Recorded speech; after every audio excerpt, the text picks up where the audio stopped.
Hello, welcome to Highlight Maths. My name is Linda. I am an applied mathematician. I completed a PhD in it. I'm a maths educator. I teach at university. I'm also the founder of BungiePie, which helps children learn maths through storytelling, animations, and real-life applications. Highlight Maths is my initiative to introduce you to great minds in this space. Also, talk about how mathematics can improve our mental and intellectual abilities. So this is not a technical show. We don't talk about formulas. It's mainly about challenges, problems, solutions, discoveries in this space. Today I have a great speaker who is Dr. Mary Copeland from the University of Technology, Sydney. She's been my colleague, my mentor, my teacher, my supervisor over the last 6 years at UTS. I've learned a lot from her and I've got her support all the way through till now. Before giving you a brief introduction about her background and her great work in this space, I would like to ask you to subscribe to our platforms, YouTube channel, Spotify, iTunes, and support this great work. Dr. Mary Copeland is an associate professor in the School of Mathematical and Physical Science at the University of Technology, Sydney. She has passion for teaching maths, for understanding and motivating maths by demonstrating its application to real world. With more than 30 years of experience in teaching maths at UTS, Dr. Coupland wants to give us a great insight into the challenges we face in the world of maths education and the way we can tackle them. She is an honorary life member of the Mathematical Associations of New South Wales, the State Professional Association for Teachers of Mathematics at all levels. She held a 2-year volunteer appointment as president of the Australian Associations of Mathematics Teachers. For her work with professional teachers associations, she was awarded the Outstanding Professional Service Award by the Professional Teachers Council, New South Wales in 2012 and the Exceptional Service Award in 2020. She has done a great work in the space of maths education. I would like to invite you to listen to her words. Welcome, Mary, to my show. I'm quite honored to have you today here. You have a wealth of knowledge and skills in the space of maths education and mathematics in general. And I've been working with you for almost 6 years now, and I've learned a lot from you at the University of Technology, Sydney. I'm quite grateful for having you as someone who actually teach me the stuff and support me all the way through. So in that regard, I'm so grateful to have you. Today, I appreciate the fact that you spent time for talking about math education, teaching methods, tips for parents if they're dealing with disengaged kids. So I'm pretty much sure it will be quite a useful talk for parents and teachers today. And I would like to start with asking some questions about you because we want to get to know you more, and for our audience to see what's your background and how did this journey started it and so on. So the first question for you would be, what did you want it to be growing up? I think when I was younger, I didn't know where I was heading with careers and things, but I was one of those people at school who found mathematics easy, and I tended to gravitate towards subjects that I found were easy to do. Mm-hmm. So I think a lot of people begin with their interest in mathematics like that. So I was able to get good marks in tests. I was always good at mathematics. I did all the maths courses I could at high school, which was in Brisbane back in 1970 and 71. And then I found that university I did a science degree, but with economics, which was a little bit unusual. Right. So physics, mathematics, economics, and psychology. Mm-hmm. And I started to understand how mathematics is used very widely, and I gravitated then towards applied mathematics. Right. And I finished my degree, was enticed into teaching, and I really have always enjoyed teaching ever since. So I guess that's how I started off with my interest in maths. Great, great. So why were you interested in maths when younger, and how your interest changed over the course of your career? Well, I think to begin with, I just soaked it all up, whatever it was. It was quadratic equations or any. I can still remember sitting in the classroom doing quadratic equations. Yeah. So at some point, I quite enjoyed the algebra and getting things correct. Yeah. And then later, especially when I got to university, it was more about the applications. And I can remember sitting in an applied mathematics lecture at Sydney University, and the lecturer had a piece of chalk. Right. He snapped it and showed us the spiral surface that gets made when you snap a piece of chalk. Yeah. And then for the next hour and a half, we did all of the mathematics that predicted exactly that would happen. Right. So I think that was the first time the lights came on for me about using mathematics to describe real things in the physical world. Right. Great. Yeah. It just shows how teachers are important in this space and how they can make him spark suddenly in your mind. Yes, that's right. And we were talking earlier, Nahid, about your interest in telling mathematics through stories. And I think that's a very powerful way to bring kids into mathematics, because a lot of people learn through stories, or at least they get their interest is aroused through stories. Yeah. And for us, that story of that simple piece of chalk then made all of the mathematical equations have a purpose. Yeah, I do get that, because that's how we connect to maths and other sorts of science, or in general learning in general. Yes. Alrighty, so is teaching the only thing that you're passionate about, or there are other things that you would like to talk about you're quite interested in? I'm always interested in my students. So, of course, I want them to be successful at mathematics, but I also want to know that they're successful in their other subjects, that they have a plan, that they know what direction they're going in. When it's come to teaching maths, and you're an expert in this area with years and years of experience in this space, working with kids, working with university students, working with teachers, and I know how serious you are and how passionate you are in this space.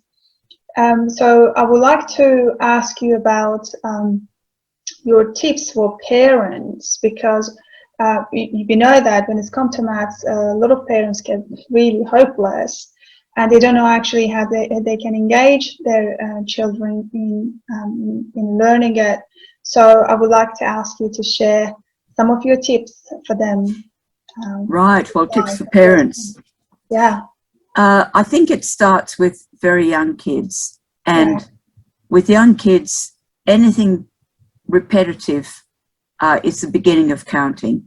So even before numbers, just having a box of blocks and putting them one by one into another box, that's the beginning. And I think parents can start with toddlers, gradually introducing numbers. And I think a lot of parents do this almost by instinct, counting the steps when you walk up steps, that kind of thing.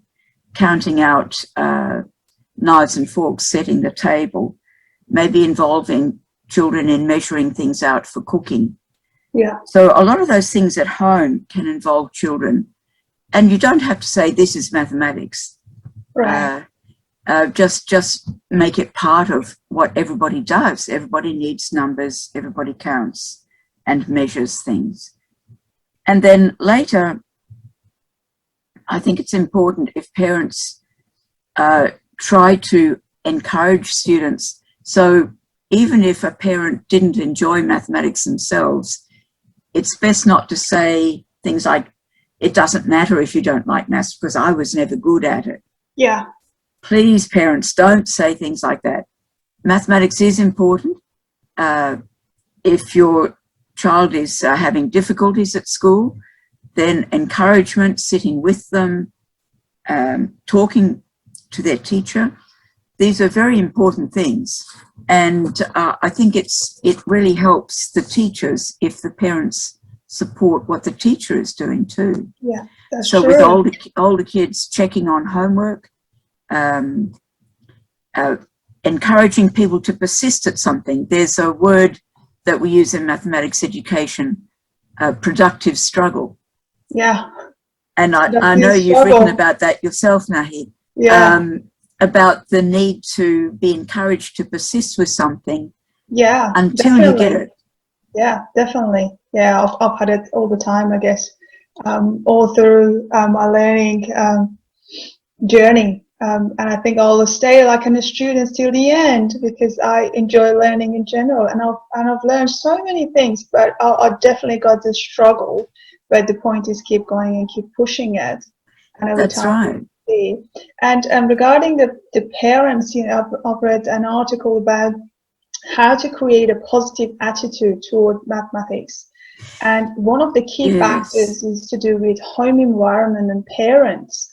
And that's one of the key factors involved in. So if they get support from their family, it's just even saying, like, it's just a wording that, hey, this is a good thing and that's going to build up your future is important. Even if you don't have any idea what's going on, it's just saying these words can actually be a game changer for learning maths. Yes, I agree. I think the home environment is very important for success at schoolwork, and motivation can come from parents. It can come from the teacher, but a lot of motivation can be found in interesting mathematical projects. Yeah. In watching things like your videos that you make for young kids. Thank you.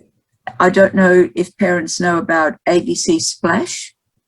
That's a very good resource of videos and activities and puzzles also. Puzzles are good fun for kids to do. Because they love to solve puzzles. They love it. That's the great way. Kids like puzzles. Yes. Yeah, they do. They do. All right, great. So that was to do with one of the most important factors, parents. But now let's move to schools, right? And we know that we've been in this space. We know how challenging it is dealing and teaching with maths, particularly after school, dealing with quite young students. So, and we know that based on a lot of surveys came out, the disengagement is a huge problem at the moment, has been for a while, and So the fact that you're quite experienced in this space, I would like to ask you to share your tips for teachers, for maths educators, how they can improve their teaching methods, and hopefully they can encourage students to learn better and get better at it. Yes, I think I constantly learn from teachers. I present at conferences nearly every year. And it's wonderful to listen to other teachers. So number one tip for teachers would be to join your professional mathematics teacher association. Definitely. And these are groups that have Facebook sites, they have websites, they run conferences. And these are opportunities to learn from each other. Yeah. So that would be my number one tip. Number two tip would be to read. There are some wonderful books that popularize mathematics. And I think if teachers of mathematics, they may have had to focus very strategically on their uni work while they were at university. But once you are teaching, I think you should continue to read about mathematics. Yeah. And there are some excellent websites for this as well. Quantum Magazine, Science Magazine.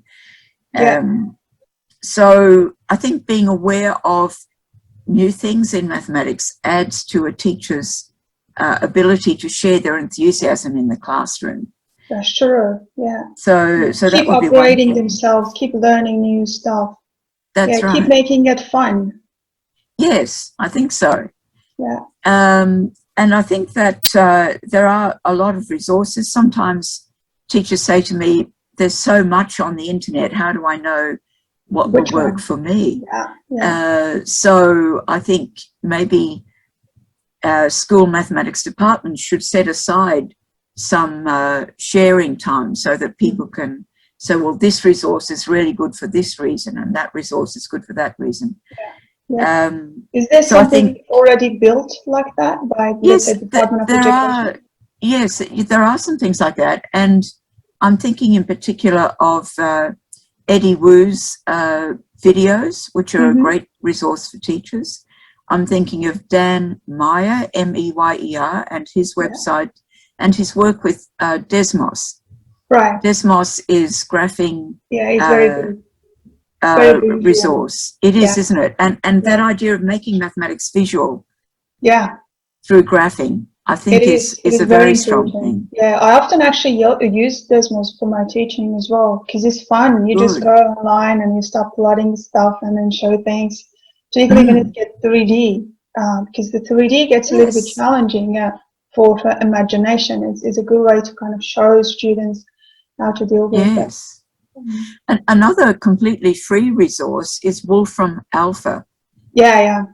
And I encourage my students to use it to check their calculations. You can just type in an equation. You don't even have to get the syntax exactly right. And there's a certain amount you can do for free before you need to pay for the professional version of that. That's true. So, so I think being open to new ideas, looking around at what's on the internet, sharing through professional teacher associations. These are all ways that teachers can keep their knowledge up to date. And if I can get in a plug for something we have at UTS called Maths Inside. I know that you director for Maths Inside, and it's a great resource for teachers, and I've looked at it. I know you've done a lot of work for Maths Inside. Yes, I think Maths Inside is a very valuable resource, and it's an example of a resource that's packaged in different ways. So you begin with a video of a scientist. It could be a robotics engineer, an astronomer, a nutritionist, or an environmental scientist. And they talk about their work and how they use mathematics. And we wrote the script with CSIRO so that we know the language is appropriate for high school kids. There is still a lot of applications of mathematics. One thing we haven't touched on is data analysis. Now, at school, students learn statistics. That's true. But statistics is just the beginning of analysing data. That's true. And it's very important because we are heading up to the world of data, and it's very important that they know what is this data and how to analyze it, and what is the tools, theory, and also the software, the computer sides of it. It's important that they get their head around it. At least learn the basics at the schools, and later on at uni, if they want to, they can continue learning. Exactly. It's one of the fastest growing fields in terms of needing people to work in banks, in software companies, in games, even making games, all kinds of applications of mathematics. But yes, data analytics is the big next thing for mathematics, I would say. That's true. I actually made, even for year 6, so you might think a year 6 students, they're so young for such a thing, but I actually made a whole story by Barry Reeve, and I showed them how you can look at the data temperature and then see the patterns, see the changes of temperature over the years, and what we mean by global warming, and what does it mean average, what does it mean like the visual kind of parts of it. These are very basic things, and they're able to get it as long as you're able to deliver that information and make it relevant for them. They definitely get it, and they're in for it. So And I think also allowing kids time to play with mathematical ideas is important. And this is difficult for teachers if they're rushing to cover everything in the syllabus.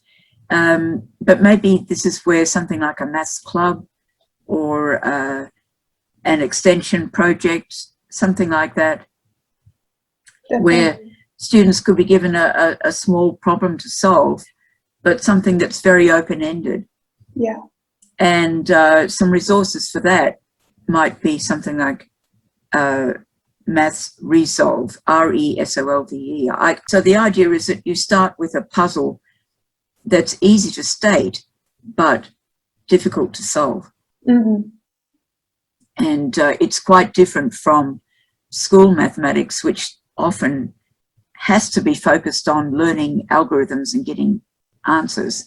Yeah. To go the other way, to start small and open up. Like, how many triangles can you draw that have these conditions?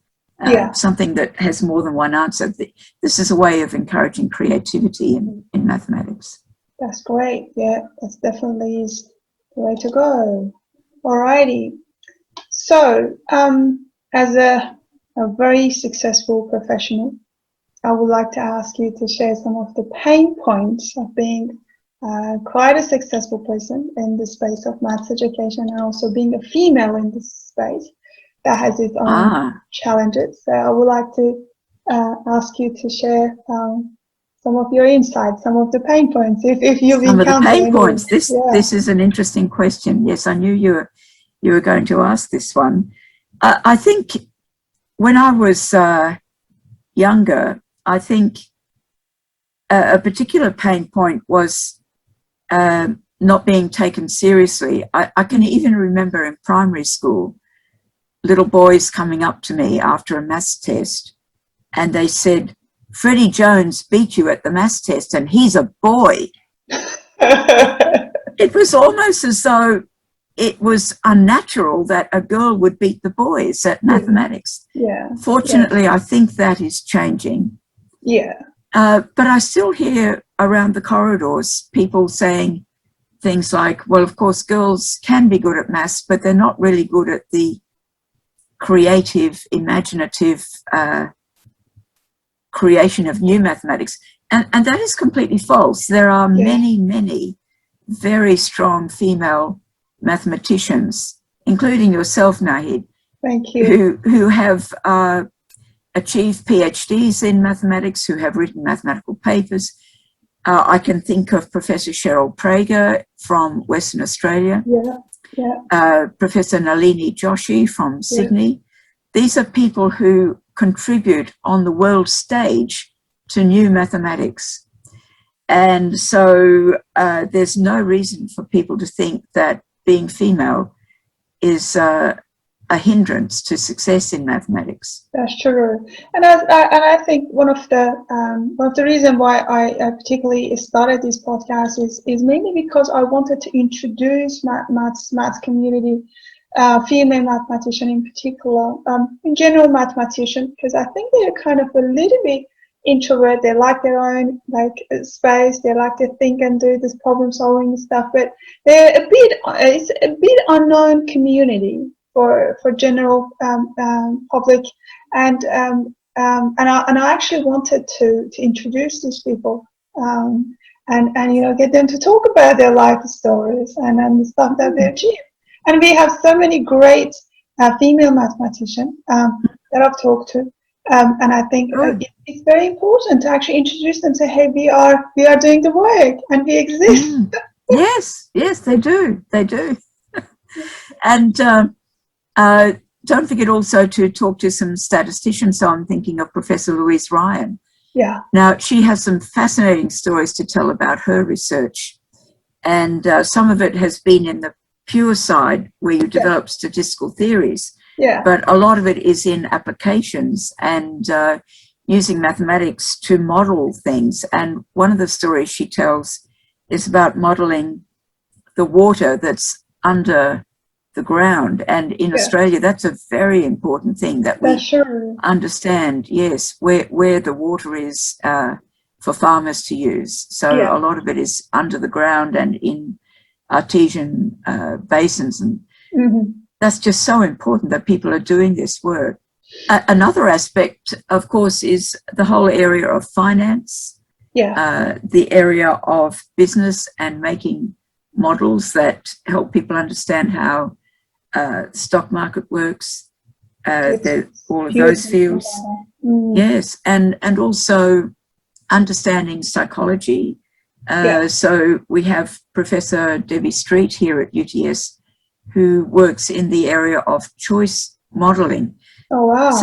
So that means that by asking people a lot of questions about their choices when they're about to buy something, or to maybe they want to buy health insurance, or they want to buy a new car. There's a whole theory behind how you can anticipate what people are looking for when they make those kinds of choices. So there's mathematics everywhere. Yes. Yeah. Oh, decision making. Definitely decision making, and it's a huge thing. It's a huge thing, and people definitely need to get to know the science behind this decision making as part of the. It's your daily life. Every single moment you need to make a decision, but how and which one is the best one? If we think about making the best decision or not, then that's a different story. Great. Alrighty. So, what would be your advice to your 14 years old self? So that would be a great one for students, quite young student.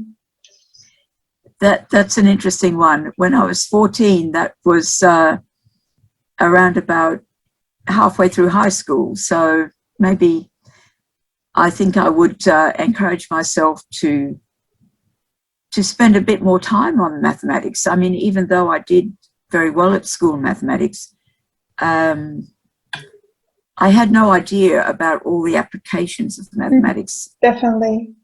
So perhaps reading a bit more widely would have been good. I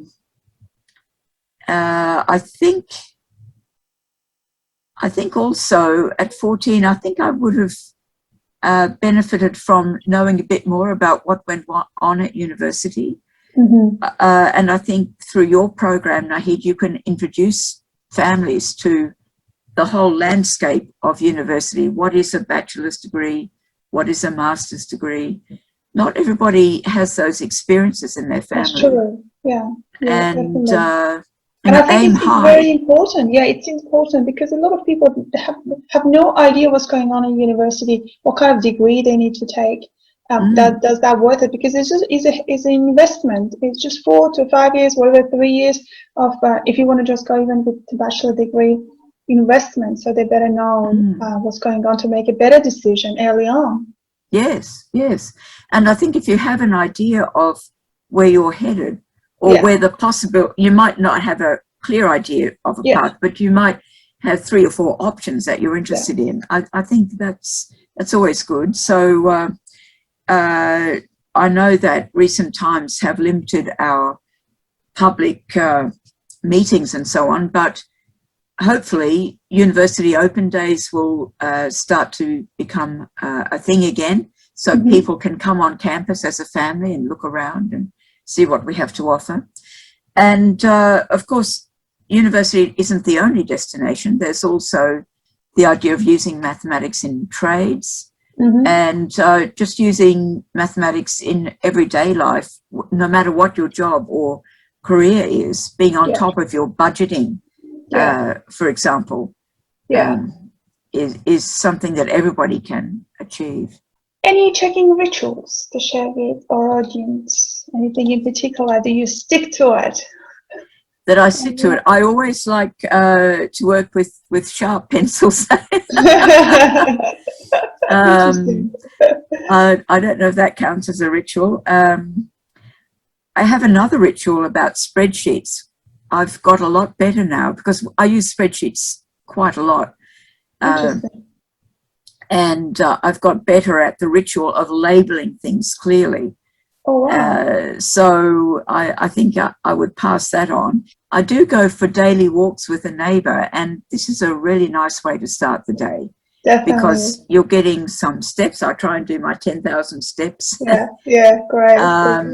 So walking every day begins the day well, and you're outdoors, and That's true. it's fresh air. So that's probably one of my nature walk. a good ritual to have.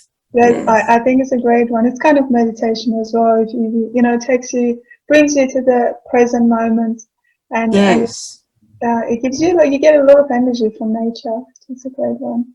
Definitely. All right. Anything else that you would like to share with us? I just want to thank you for this opportunity, Nahi. It's important to stop and think about things, isn't it? And my final thing might be that I'm one of those people who can see both sides of most arguments, and while that sometimes makes it difficult to commit to a decision about things, it also means that I strive for balance. So I often see in mathematics there's a balance between pure mathematics and applied mathematics. Yeah. In teaching, there's always a balance between the teacher talking and the teacher listening. That's true. And so I think that kind of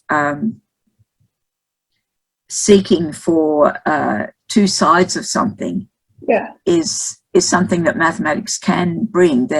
There's always the algorithm, but also the concept. We talk about procedural knowledge and conceptual knowledge. There's this balance a lot. And I think that when things go wrong in mathematics, it's sometimes just because the balance isn't right. Mm-hmm. Too much homework or too little homework. Yeah, that's true. So it's not that homework is bad or homework is good. It's about getting the balance. People, thank you for listening. I hope you enjoyed it and learned from it. Please don't forget to subscribe to our platform and support us to provide more useful information for you.